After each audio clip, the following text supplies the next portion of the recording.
देखो ना एक साबिए रसूलन उन्होंने बड़ा मशहूर वाकया फेसबुक पर भी बड़ा मशहूर होया कि उन्होंने बच्चा गुमिया वै तो वह ना नबी करीम सल्लल्लाहु अलैहि वसल्लम की बारगाह बैठे ने, बड़े परेशान हैं, काफ़ी दिनों तो बच्चा नहीं मिल रहा।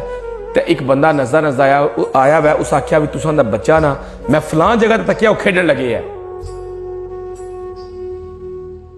तो वह साहबी एकदम उठे भी बच्चा जो खबर सुनी कि मेरा बच्चा खेडन लगे तो एकदम उठ कर दौड़े नबी करीम सल्लल्लाहु अलैहि वसल्लम बुला लिया, क्या एक मिनट का गल सुनो। वो वापस आए, क्या कि तुसां दी इसलै जी वालिद दा मुहब्बत दा जज्बा है वो बहुत ज्यादा पुरजोश हो गया क्योंकि अपनी औलाद लभी है, जी गुम गई सी वो लभ गई है।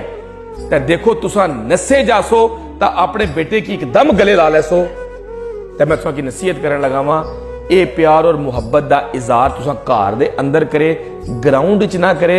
मत उत्थे कोई बच्चा यतीम होवे तो उसदा दिल दुखदा, मारो मेरा प्यो जिंदा होंदा तां मैनूं इस तरह गला लावे।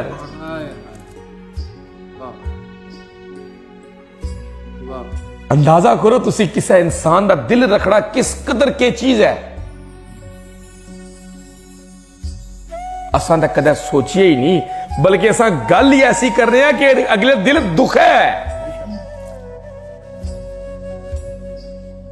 बल्कि बाज औकात असां गल करने दिल दुखे है ना अगले भी तुम तसल्ली नहीं हुई कि अगले की तकलीफ नहीं हुई तो बंदे आते नहीं हले मेरा गुस्सा मठा नहीं होया, हले मैं एक बार फिर मिलसा छोड़ रहा मैं शाजी उसकी। एक गल है या नहीं है?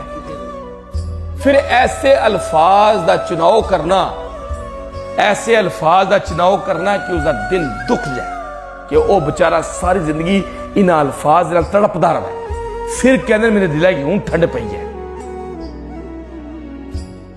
एक गल है ऐसा भी नहीं है?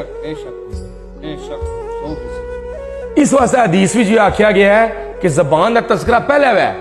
क्यों कि हथ दे दिते जख्म भर जाते पर जबान दे दिते जख्म भरदे कोई नहीं। सारी जिंदगी इंसान की गल्लां नहीं भुलदियां।